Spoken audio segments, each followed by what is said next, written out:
6 ਸਤੰਬਰ 1965 ਦੀ ਜੰਗ ਦੇ ਹਵਾਲੇ ਦੇ ਨਾਲ ਨਜ਼ਮ ਸ਼ਾਇਰ ਨੂਰ ਮੁਹੰਮਦ ਨੂਰ ਕਪੂਰਥਲਾ ਤੇ ਮੈਂ ਹਾਂ ਤੁਹਾਡਾ ਮੇਜ਼ਬਾਨ ਡਾਕਟਰ ਇਜ਼ਹਾਰ ਅਹਿਮਦ ਗੁਲਜ਼ਾਰ।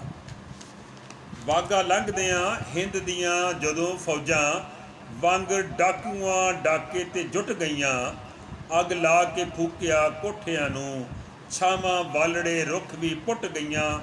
ਐਡਾ ਜ਼ੁਲਮ ਕੀਤਾ ਲੋਕਾਂ ਨੱਸਦਿਆਂ ਤੇ ਮਾਵਾਂ ਗੋਦੀਆਂ ਚੋਂ ਬਾਲ ਸੁੱਟ ਗਈਆਂ। ਮਾਲ ਲੁੱਟ ਕੇ ਲੁੱਟਿਆ ਅਸਮਤਾਂ ਨੂੰ, ਕਲੀਆਂ ਕੱਚੀਆਂ ਸ਼ਾਖ ਤੋਂ ਟੁੱਟ ਗਈਆਂ। ਵਰਕੇ ਪਾਕ ਕੁਰਾਨ ਦੇ ਪਾੜ ਸੁੱਟੇ ਕੀਤੇ ਮਸਜਿਦਾਂ ਵਿੱਚ ਸ਼ਹੀਦ ਮੁੱਲਾ, ਪਾਕਿਸਤਾਨ ਦਾ ਇੱਕ ਫਰਜ਼ੰਦ ਹੋ ਕੇ। ਦੱਸੋ 6 ਸਤੰਬਰ ਨੂੰ ਕਿਵੇਂ ਭੁੱਲਾਂ, ਅਚਨਚੇਤ ਕੀਤਾ ਹੱਲਾ ਹਿੰਦੀਆਂ, ਅਸਾਂ ਕਰਕੇ ਪਹਿਲ ਲਲਕਾਰਿਆ ਨਾ। ਉਹਨਾਂ ਝੂਠਿਆਂ ਝੂਠੇ ਇਲਜ਼ਾਮ ਘੜ ਲੈ, ਕਦੇ ਸੱਚ ਤੇ ਝੂਠ ਨਿਤਾਰਿਆ ਨਾ। ਲੜਨ ਨਿਕਲੇ ਬਾਣੀਏ ਨਾਲ ਮੁਸਲਮ, ਜਿਹੜਾ ਕਦੀ ਵੀ ਕਿਸੇ ਤੋਂ ਹਾਰਿਆ ਨਾ। ਜੰਗਾਂ ਵਿੱਚ ਕਦੇ ਨਹੀਂ ਜਿੱਤ ਸਕਦੇ, ਜਿਨ੍ਹਾਂ ਦੇਸ਼ ਉੱਤੋਂ ਖੁਦ ਨੂੰ ਵਾਰਿਆ ਨਾ। ਅਸੀਂ ਪੀ ਲੈ ਜਾਮ ਸ਼ਹਾਦਤਾਂ ਦੇ, ਅਸੀਂ ਪੀ ਲੈ ਜਾਮ ਸ਼ਹਾਦਤਾਂ ਦੇ, ਵੇਖ ਮੌਤ ਨੂੰ ਹੱਸੀਏ ਵਿੱਚ ਬੁੱਲਾਂ, ਪਾਕਿਸਤਾਨ ਦਾ ਇੱਕ ਫਰਜ਼ੰਦ ਹੋ ਕੇ। ਦੱਸੋ 6 ਸਤੰਬਰ ਨੂੰ ਕਿਵੇਂ ਭੁੱਲਾਂ, ਕੰਬ ਉੱਠੀ ਸੀ ਰੂਹ ਚੰਗੇਜ਼ ਖਾਂ ਦੀ। ਐਡੇ ਜ਼ੁਲਮ ਕੀਤੇ ਨੀਚ ਵੈਰੀਆਂ ਨੇ, ਪਾਣੀ ਪੀਣ ਦੇ ਖੂਹ ਬਰਬਾਦ ਕੀਤੇ, ਜ਼ਹਿਰ ਘੋਲ ਦਿੱਤੀ ਸੱਪਾਂ ਜ਼ਹਿਰੀਆਂ ਨੇ। ਖੌਫ ਰੱਬ ਦਾ ਉਹਨਾਂ ਨੂੰ ਕਿਵੇਂ ਆਉਂਦਾ, ਰੱਬ ਮੰਨਿਆ ਨਹੀਂ ਕਦੀ ਵੈਰੀਆਂ ਨੇ। ਕੀਤਾ ਜੱਗ ਦੇ ਵਿੱਚ ਬਦਨਾਮ ਗਾਂਧੀ, ਅਮਨਦਾਦ ਦੇ ਚੇਲਿਆਂ ਕਹਿਰੀਆਂ ਨੇ, ਪਾਕਿਸਤਾਨ ਦਾ ਇੱਕ ਫਰਜ਼ੰਦ ਹੋ ਕੇ। ਦੱਸੋ 6 ਸਤੰਬਰ ਮੈਂ ਕਿਵੇਂ ਭੁੱਲਾਂ, ਦੁਨੀਆ ਵੇਖ ਕੇ ਜ਼ੁਲਮ ਹੈਰਾਨ ਰਹਿ ਗਈ, ਖਿੜਨਾ ਛੱਡਿਆ ਬਾਗ ਦੇ ਵਿੱਚ ਫੁੱਲਾਂ, ਪਾਕਿਸਤਾਨ ਦਾ ਇੱਕ ਫਰਜ਼ੰਦ ਹੋ ਕੇ।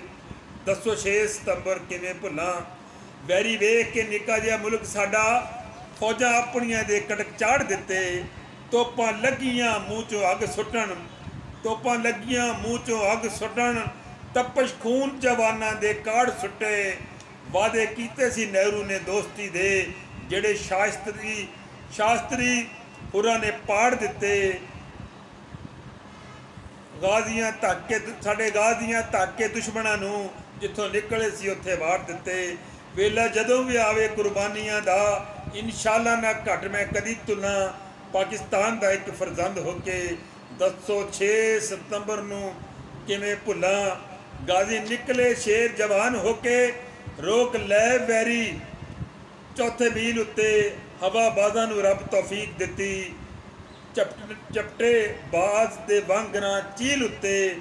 ਤੂੜੀ ਵਾਂਗ ਉੱਡਿਆ ਲਸ਼ਕਰ ਇਬਰਾਹ ਦਾ, ਜਦੋਂ ਮਾਣ ਸੀ ਆਪਣੇ ਫੀਲ ਉੱਤੇ। ਨਹਿਰ ਬੇਦੀਆਂ ਵੈਰੀ ਨਾਲ ਉਹ ਕੀਤਾ, ਨਹਿਰ ਬੇਦੀਆਂ ਵੈਰੀ ਨਾਲ ਉਹ ਕੀਤਾ, ਜੋ ਫਰਆਉਨ ਨਾਲ ਹੋਈ ਸੀ ਨੀਲ ਉੱਤੇ। ਕੰਢੇ ਨਹਿਰ ਦੇ ਕਬਰ ਸ਼ਹੀਦ ਦੀਏ, ਜਿੱਥੇ ਫਾਤਿਹਾ ਪੜਨ ਮੈਂ ਨਿਤ ਝੁੱਲਾਂ, ਪਾਕਿਸਤਾਨ ਦਾ ਇੱਕ ਫਰਜ਼ੰਦ ਹੋ ਕੇ। ਦੱਸੋ 6 ਸਤੰਬਰ ਨੂੰ ਕਿਵੇਂ ਭੁੱਲਾਂ, ਦੋਸਤ ਦੁਸ਼ਮਣ ਦੇ ਵਿੱਚ ਤਮੀਜ਼ ਕਰਨਾ ਅਸੀਂ ਮੁੱਢ ਕਦੀਮ ਤੋਂ ਜਾਣਦੇ ਹਾਂ। ਲੋਕ ਛਾਣਦੇ ਭੰਗ ਤੇ ਪੋਸਤਾਂ ਨੂੰ, ਅਸੀਂ ਆਦਮੀ ਨਜ਼ਰ ਵਿੱਚ ਛਾਣਦੇ ਹਾਂ। ਸਾਡਾ ਦੀਨ ਹੈ ਅਮਨ ਸਲਾਮਤੀ ਦਾ, ਫਿਤਨਾ ਕੁਫਰ ਤੋਂ ਵੱਧ ਪਛਾਣਦੇ ਹਾਂ। ਵਾਅਦੇ ਦੋਸਤੀ ਦੇ ਕਦੀ ਤੋੜੀਏ ਨਾ, ਪੱਕੇ ਆਪਣੀ ਅਸੀਂ ਜ਼ਬਾਨ ਦੇ ਹਾਂ। ਮੈਨੂੰ ਛੇੜ ਕੇ ਸੁਖੀ ਨਾ ਕੋਈ ਵਸੇ, ਮੈਨੂੰ ਛੇੜ ਕੇ ਸੁਖੀ ਨਾ ਕੋਈ ਵਸੇ, ਉੱਪਰ ਦੁਸ਼ਮਣਾਂ ਦੇ ਨੇਰੀ ਵਾਂਗ ਝੁੱਲਾਂ, ਪਾਕਿਸਤਾਨ ਦਾ ਇੱਕ ਫਰਜ਼ੰਦ ਹੋ ਕੇ। ਦੱਸੋ 6 ਸਤੰਬਰ ਨੂੰ ਕਿਵੇਂ ਭੁੱਲਾਂ, ਪਾਕਿਸਤਾਨ ਦਾ ਇੱਕ ਫਰਜ਼ੰਦ ਹੋ ਕੇ। ਦੱਸੋ 6 ਸਤੰਬਰ ਨੂੰ ਕਿਵੇਂ ਭੁੱਲਾਂ।